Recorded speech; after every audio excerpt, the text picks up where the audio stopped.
Hello বন্ধুরা, আপনারা যদি কেকেআর টিমকে ভালোবেসে থাকেন মন থেকে তো অবশ্যই একটা লাইক করে দিয়ে যাবেন। হ্যাঁ বন্ধুরা, দীর্ঘ সময় আইপিএলে না খেলার কারণ জানালেন জোরে বলার স্টাফ।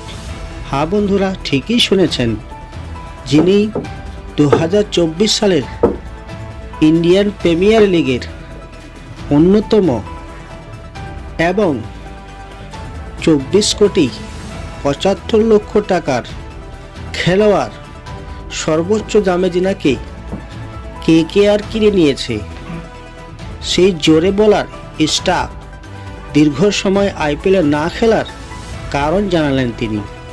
কি সেই কারণ অবশ্যই জানতে আমাদের চ্যানেলটিকে সাবস্ক্রাইব করে আমাদের পাশে থাকবেন। দুবার আইপিএল খেলার পর আর দেখা যায়নি সাদা বলের অন্যতম সেরা পেসার মিচেল স্টার্ককে। প্রায় 8 বছর পর আবার এই প্রতিযোগিতায় দেখা যাবে ওজি বোলারকে। টেস্টে মনোযোগ দিতে মাঝের সময়টা আইপিএল খেলেননি তিনি। তা আগে আরও বেশ কয়েকবার বলেছেন। ঘুরে ফিরে আবারও সে কথা জানালেন 33 বছর বয়সী cricketer Mitchell Starc. Royal Challengers Bangalore হয়ে 2014 সালে আইপিএলে অভিষেক হয়েছিল স্টার্কের। পরের মৌসুমে খেলেন কলকাতা নাইট রাইডার্সে। এরপর উধাও হয়ে যান।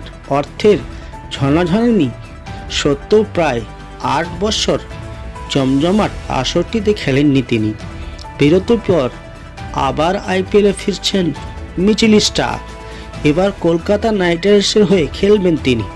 17তম আসরের আগের রেকর্ড 24,75,00,000 রুপিতে তাকে দলে ভিড়িয়েছে কেকেআর টিম। রেকর্ড দাম পাওয়া স্টার্ক বলেন, আমি সত্যিই গর্বিত, কলকাতা নাইট রাইডার্সের কাছে কৃতজ্ঞ জানাই এত বড় অর্থের বিনিময়ে দলে জায়গা দেওয়ার জন্য।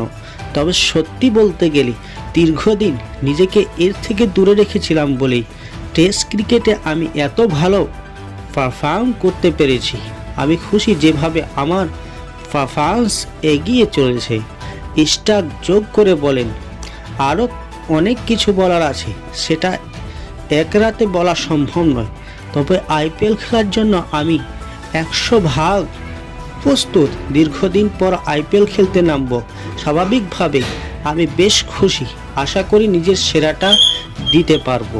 হ্যাঁ বন্ধুরা, আপনারা যদি কেকেআর মিচেল স্টার্ককে দেখে আপনারা খুশি হন, অবশ্যই চ্যানেলটিকে সাবস্ক্রাইব করে আমাদের সঙ্গে থাকবেন।